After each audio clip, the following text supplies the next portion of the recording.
pembahasan akuntansi dengan dosen pengampu Bapak Aditya Rizky Nugroho, SE MAK.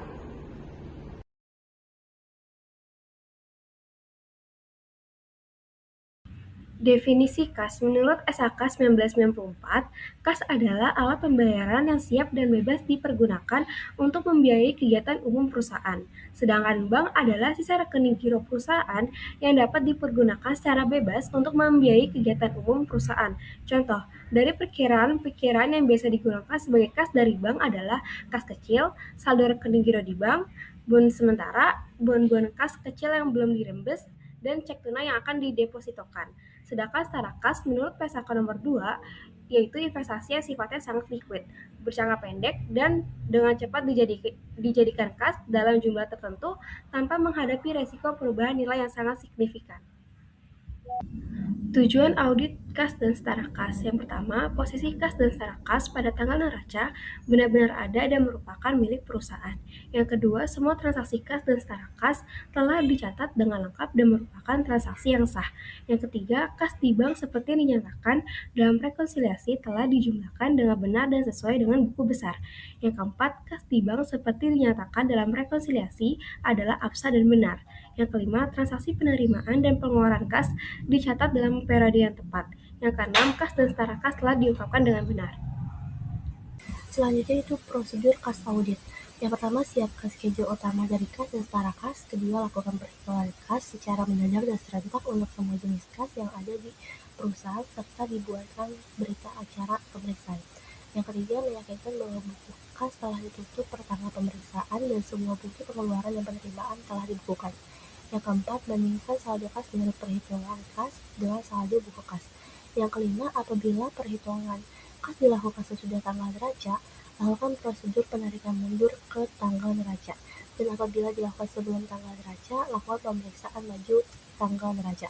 Yang keenam, bandingkan saldo buku kas dengan saldo perhitungan kas setelah prosedur penarikan ke tanggal neraca. Yang ketujuh, periksa penjumlahan lembaran-lembaran buku kas, perhatikan pemindahan saldo pada lembaran tersebut ke lembaran berikutnya. Kedelapan, jika kas kecil menggunakan sistem dana tetap, teliti apakah sudah ada pertanggungjawaban dari dana tetap sebelum diadakan pengisian kembali. Kesembilan, pastikan bila ada kas yang dalam mata uang asing telah dikonversikan ke dalam kurs yang benar per tanggal neraca. Kesepuluh, buat daftar konversi yang dilakukan.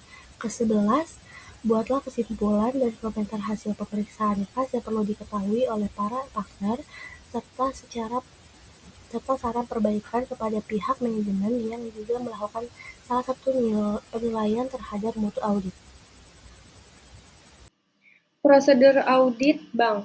Yang pertama itu, lakukan prosedur konfirmasi untuk semua akun bank, baik yang masih aktif maupun yang sudah tidak aktif. 2. Minta dari klien hasil rekonsiliasi bank dan periksa kebenaran rekonsiliasi tersebut. RK dengan saldo buku besar bank, pemeriksaan cek atau giro yang masih beredar atau outstanding cek, dan seluruh dalam perjalanan deposit in transit.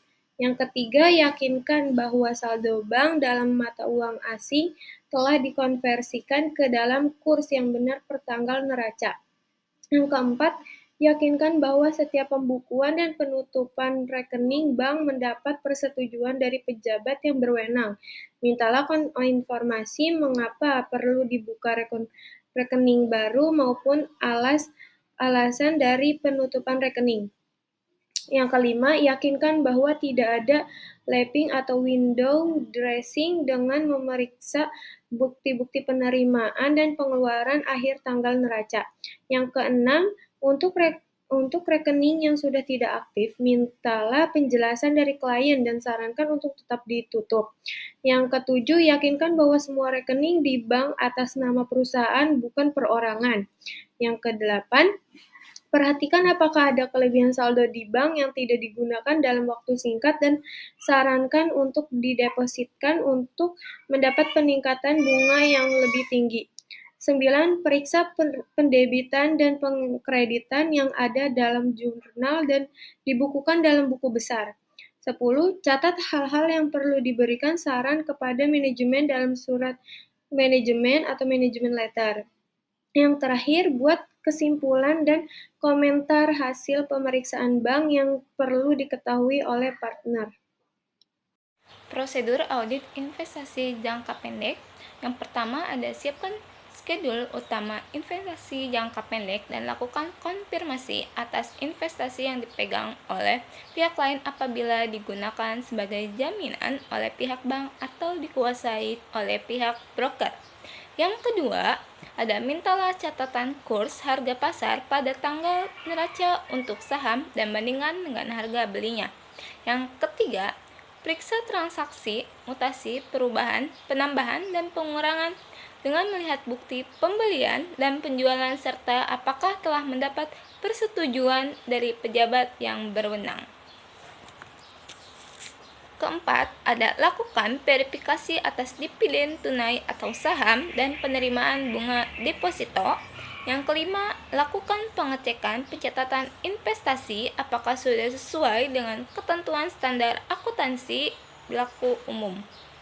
Dan yang terakhir ada perhatikan klasifikasi dari setara kas bahwa investasi tersebut segera akan jatuh tempo dalam 3 bulan atau kurang dari tanggal perolehannya, termasuk sebagai kelompok kas dan setara kas dan tidak digunakan sebagai jaminan atau jika lebih dari 3 bulan termasuk investasi jangka pendek.